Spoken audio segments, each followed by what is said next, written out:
โอ้โหวันนี้พายุกระหน่ำเราเมื่อเจ้าเราบอกนะชาตินะเจ้า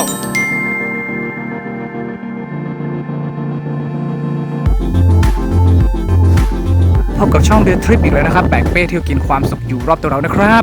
ตอนนี้เราก็มาอยู่ที่ทุ่งนากับครูคนนี้แล้วก็น้องกุ๊กของเราครับเพื่อที่จะไปทำเมนูเห็ดลมใช่ไหมไปเลยจ้าสงสารหนักอะไปเลย โอ้โหตอนนี้ฝนก็ไล่เราอีกแล้วครับโอ้โหน้องฝนไม่เป็นใจเราเลยอะครับเดินมาแล้วครับเพื่อนๆโอ้โหวิวสวยงามมากครับกับบรรยากาศท้องทุ่งนาช่วงบ่าย2บ่าย3แล้วตอนนี้ครับ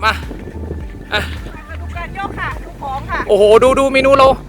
ไม่ธรรมดาครับแข็งแรงไหมคะแข็งแรงมากเพื่อคนดูค่ะสองสาว กดแชร์กดติดตามด้วยนะคะจัดไปค่ะสองสาวกกยจัดเต็มให้ครับวันนี้ครับไปแล้วก็เราจะไปลุยกันที่เถียงนาครับตัวนี้ครับโอ้โหเดินดีๆนะครับ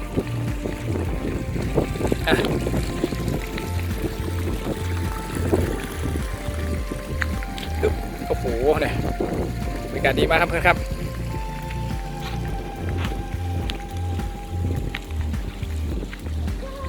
โอ้โหเนี่ยธรรมชาติที่รังสรรค์สวยงามทุ่งนาที่กำลังปลูกแล้วกำลังเริ่มโตนะอีกประมาณเดือนหน้าอีก2 เดือนก็น่าจะโตเต็มวัยแล้วครับข้าวครับโอ้โหบรรยากาศดีมากครับสุดยอดฟินไหมคะโอ้โหลมลม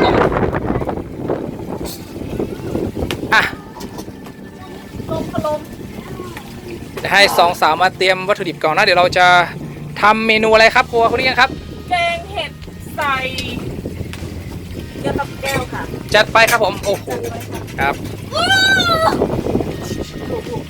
ตอนนี้หมาก็ลงไปลุยนาแล้วครับหมากำลังดำนาให้ครับตอนนี้ครับโอ้โหแต่ลมแรงมากครับตอนนี้ครับเบียร์ถ่ายรูปอะไรสิคะจัดไปครับโอ้โหลมแรงมากเลยครับตัวนี้ผมเผิ่มค้างแม่คนนี้นะคะเรียกว่าพวกเนาะวัตถุดิบก็มีเห็ดลมยอดฟักแมวอ่อนที่ไปเก็บที่โฮมสเตย์พี่ดองแล้วก็มีหอมหัวใหญ่พริกกระเทียมแล้วก็กะปิค่ะโขลกรวมกันเลยนะคะโขลกน้ำพริกด้วยสาวปกกยอกะเหรี่ยงค่ะพริกกะเหรี่ยงใช่ไหมครับจากพี่ดองเลยค่ะครับเป็นไหน7 เม็ดพอค่ะเป็นพันเนาะใช่พันกะเหรี่ยงค่ะครับต่อไปน้องกุ๊กของเราก็จะมาตำน้ำพริกครับโอ้โหครับกับบรรยากาศท้องทุ่งนาข้าวสีเขียวขจีครับครับบรรยากาศดีมากครับเพื่อนครับฟินครับฟินไหมคะครับสาวก็สวยเนาะต้องใส่กะปิพันเชียน้องกุ๊กก็เป็นสาวปากกายอที่ค่อนข้างจะคมนะครับนะ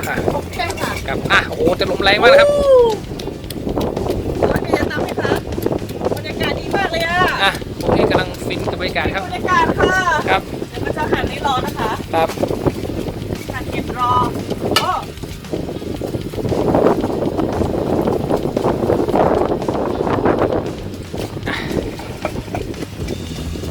สุดยอดนะพี่นะสุดยอดครับเจ้าบรรยากาศไม่อยากทำยอดเลยค่ะ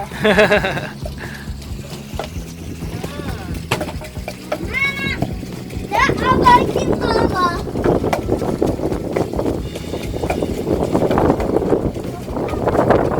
ลมแรงมากครับคลิปนี้เสียงลมอาจจะเข้าเยอะนิดนึงนะครับก็ขออภัยด้วยนะครับโอ้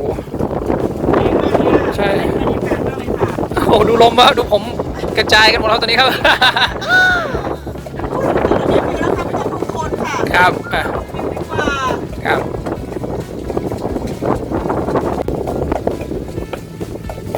สองสาวร่วมด้วยช่วยกันครับคนหนึ่งหั่นเห็ดคนหนึ่งก็ตำน้ำพริกครับโอ้ลูกพวกตัดน้ำพริกแบบเนียนมากเลยแม่เนียนแม่ก็คือตำแบบละเอียดเร็วมากครับเข้าตำนะคะผู้หนุ่มตำก็จะละเอียดค่ะเข้าตำก็จะกรุบกรอบค่ะกรุบกรอบคืออะไรครับไม่หยาบไม่ละเอียดหยาบค่ะบริการ100 ล้านเท่านี้ครับ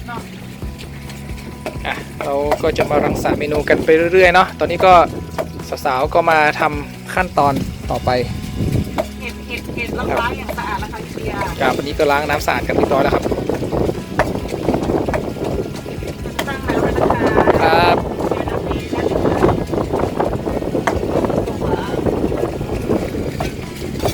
เทน้ำสะอาดเข้าไปครับ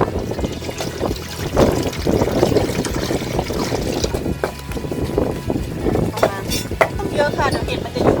ค่ะ ล้มโอ้โห สวยแล้วค่ะที่นี่ค่ะขอค่ะ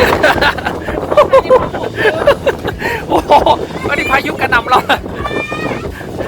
เอาแบบก่อนดีกว่า เลยค่ะ โอ้โห นี่ถ่ายแบบเลย โอ้โห นี่ลมของจริงลมธรรมชาติอ่ะ นั่น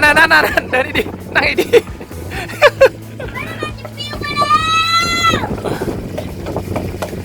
กระปุกหน้าค่ะพี่ ๆครับ กระปังกระดาษค่ะสวยอ่ะลูกมาที่ค่ะล่ะ สวยกันในถ่ายอยู่เนี่ย โอ้โหบรรยากาศ100 ล้านครับ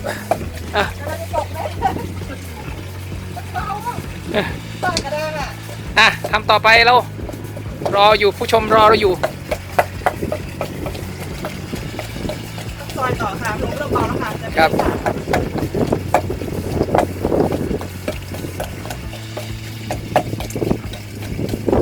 ไหมครับ เนี่ยค่ะอร่อยที่สุดแล้วค่ะจีมัน ครับ เป็นจีแบบนี้จะอร่อยนะครับเนาะ พี่ดอกบอกว่าพี่ไม่กินนะคะเพราะว่าพี่เบื่อมาก ครับ เห็ดมิตรเห็ดค่ะที่นี่เห็ดแบบ เยอะมากเลยค่ะน้องปุ๊กได้กินเห็ดไหมคะดู น้องกุ๊กก็เป็นเมนูเห็ดเนาะ แต่เมนูก่อนหน้านี้คือไม่เคยกิน ยอดเลยค่ะอร่อยมากค่ะคุณน้อยค่ะในคลิปหน้าเราจะแบบชวนน้องปุ๊กชนแก้วค่ะ แล้วก็พริกอีกนะครับเนียนมากเลยดูดิ พอแล้วค่ะ โอ้โหละเอียดมากเลยอ่ะ แสดงว่าเป็นคนทำอาหารเก่งนะเนี่ย โอ้โห เห็ดเยอะมากเลยอ่ะเดี๋ยวเอาแกงตัวนี้นะคะ อ่ะ คนที่แกงเลยค่ะ โอ้โห เราต้องบังแก๊สหน่อยไหม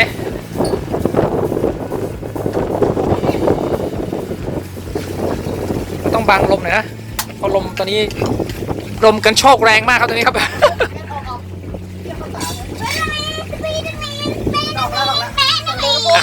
อันนี้ก็จะใส่ นะคะ ใส่ตอนน้ำยังไม่เดือดค่ะ ครับคงจะบอกกับสูตรแล้วครับ ห้ามใส่ตอนน้ำเดือดครับ บางคนใส่ตอนน้ำเดือดแล้วมันจะผิดสูตรเนาะ ครับ มันถูกสูตรนั่นแหละค่ะ แต่มันเหม็นกินกะปิจะฉุน ครับให้ใส่ตอนนี้นะครับเนาะ ครับ แล้วก็ต้มเห็ดแทนข้าววันนี้จะกินเห็ดแทนข้าวแล้วผมมากเป็นตรงนี้นะคะ ครับ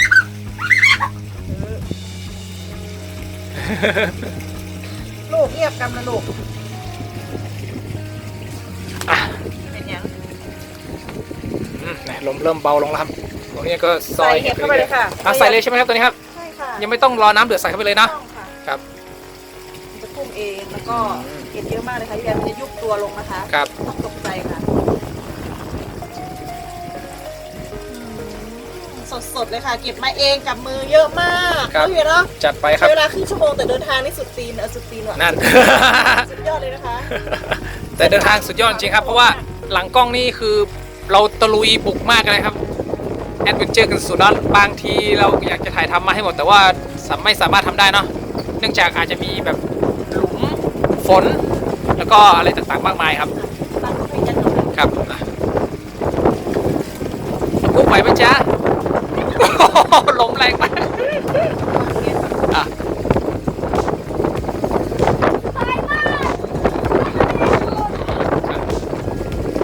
มาดูเมนูของเรากับท่ามกลางฝนตกโปรยปลายครับรอน้ำเดือดนะครับ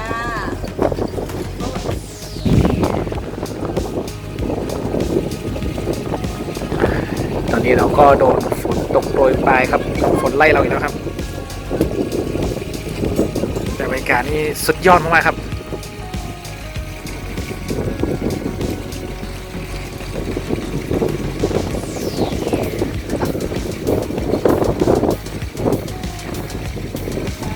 ไงบ้างคะคุณเบียร์ กระหน่ำครับ เป็นไงบ้างคะ คลิปนี้เขาบอกว่าเบื้องหลังนี่โหดมากแรงมากครับชุกกันโชคครับไม่รู้ว่าเป็นพายุทอร์นาโดหรือเปล่าตอนนี้ แต่เราชอบวิวค่ะพี่เบียร์ แต่บรรยากาศอะสุดมากเลยครับ แต่อาหารเรายังไม่ถึงไหนครับเพราะว่าเราต้องรอให้ แก๊ส แก๊สรอให้สุกก่อน เริ่มแล้วค่ะ เริ่มเดือดแล้วค่ะ ตอนนี้2 หมาน้อยโอ้โหดู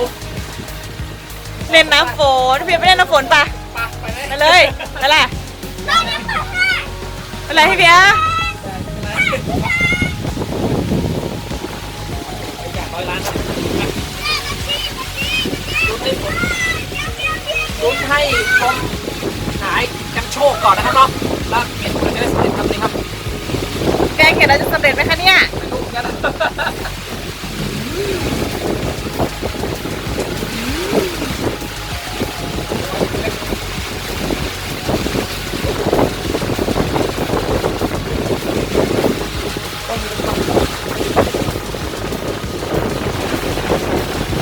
ปักลงไปเนาะ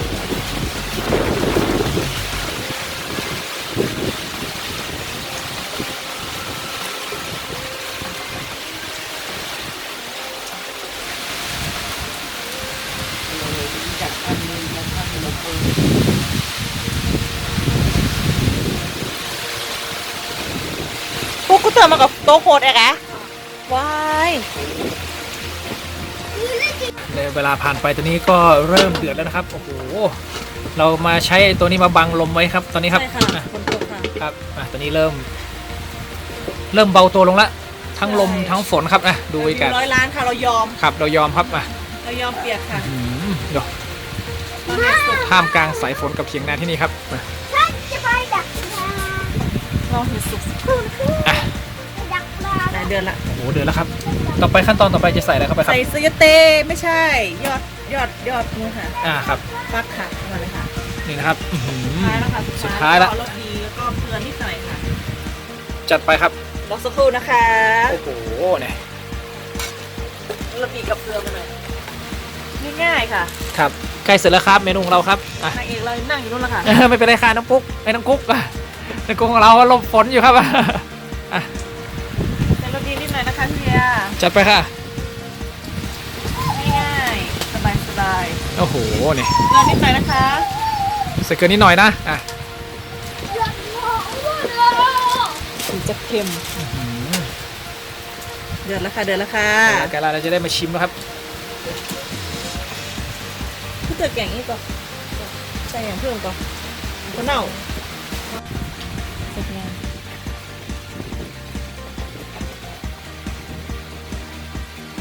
เดือดแล้วเราก็มาใส่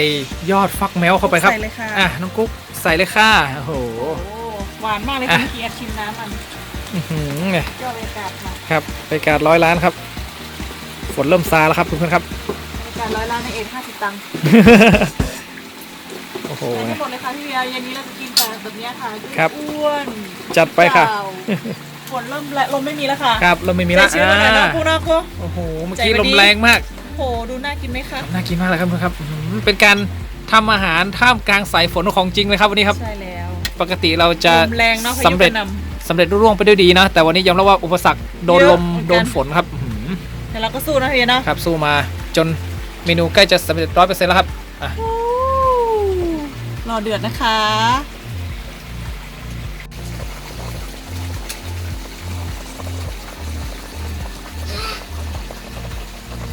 好像你是手里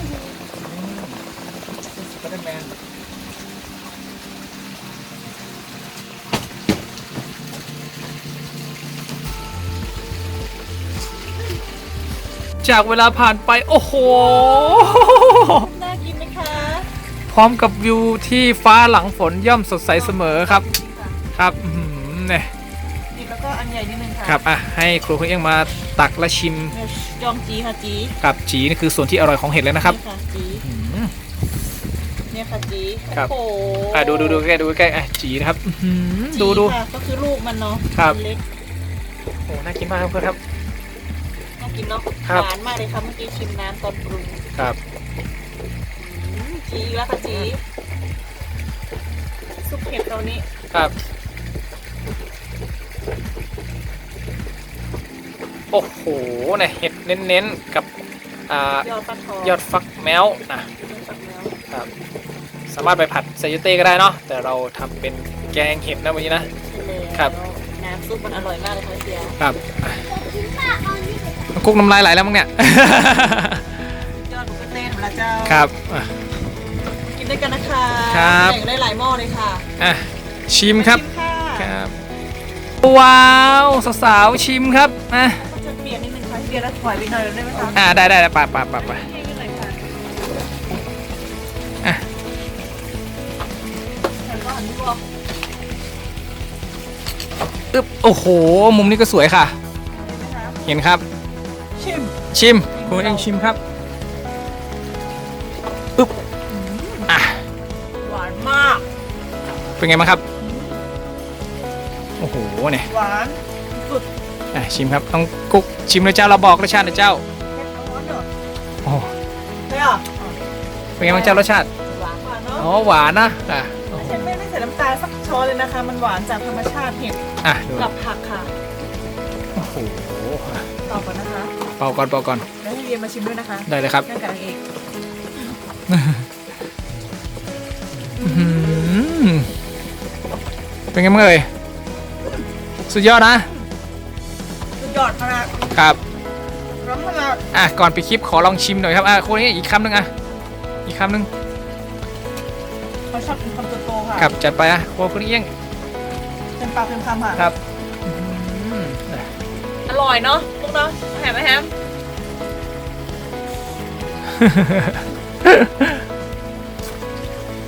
เป็นไงจ๊ะติดใจเลยสิกินเรื่อยๆอะดิโอ้โหมาเดี๋ยวผมจะชิมก่อนปิดคลิปครับอ่ะ โล่งคอค่ะ อันนั้นกุ๊กนั่งนี่ก่อนเลยค่ะ เอาให้เบียร์นั่งกับสาวสวยค่ะ ครับผมจะนั่งกับสาวสวยสาวปากกยอบ้านเมืองทองชิมครับกับเป็นมือครัวคนนี้แล้วก็น้องกุ๊กครับเห็ดครับ เอาเลยค่ะ กินเป่าก่อน เตา นะ ค่ะ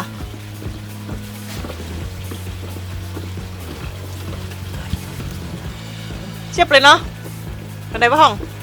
เห็ดนุ่มรสชาติ เนาะ เครื่องแกงมันซุ่มเข้าไปในเห็ดเนาะแล้วก็รสชาติแบบเขาเรียกว่าอะไรนะ หวานแบบธรรมชาติอะ หวานแบบธรรมชาติพอดีไม่เผ็ดมากแล้วก็ลงตัวครับ ลงตัวนะคะกับวิวสวยๆของ รอเดี๋ยวคนข้าม ได้ค่ะ เปลี่ยนวิวค่ะ เป็นมุมค่ะ อ่ะ มุมนี้ค่ะ โอ้โห น้องปุ๊ก สวยมากเลยค่ะ อื้อหือโดนไหมคะ โดนไหมคะ ขอบคุณที่ติดตามรับชมช่องเบอร์ทิปแบบไปทุกินความสุขอยู่รอบตัวเราใครชอบคลิปนี้ก็ฝากกดไลค์กดแชร์กดซับสไครต์ให้ด้วยนะครับผมก่อนจากไปอยากให้ ขอบคุ น้อง ณ ปุ๊กชวนเพื่อนๆมาเที่ยวเมืองทองเป็นภาษา โอ้ ปากกยอได้ไหมครับ ได้ไหมคะ ครับ เดี๋ยวพี่แปลให้ค่ะ ครับเลยค่ะชวนเพื่อนๆมาเที่ยวเป็นภาษาปากกยอน้องครับอยากเป็นว่ายังไงฝากเพื่อนๆมาเที่ยวเมืองทองกันเยอะนะคะเมืองทองยังมีอะไรที่น่าสนใจเยอะๆประมาณนี้ครับประโยคเดียวใช่ไหม ค่ะกะเลียงค่ะ ตะมุงมองซาวตะมุงมองสกอไอ้ฮะทีลาล่าเนี่ย แปลด้วยค่ะ แปลว่าอะไรครับ แต่ว่าอยากให้เพื่อนๆมาเที่ยวที่นี่ อืม โอ้โห บรรยากาศ100 ล้านค่ะ โอ้โหโฮมสเตย์ก็เยอะค่ะ ครับ สุดยอดเนาะพี่เวียเนาะคนลุกตลอดเวลาเลยค่ะ ลุกแล้วเนี่ย อยู่เชียงใหม่ อยู่เชียงดาวนี่เองนะคะ แต่ว่ามันมีวิวสวยๆแบบนี้เนาะ เราก็เพิ่งเคยเห็นเหมือนกันนะคะ ค่ะ ขอบคุณมากครับ ขอบคุณค่ะน้องกุ๊ก สวัสดีค่ะ บ๊ายบาย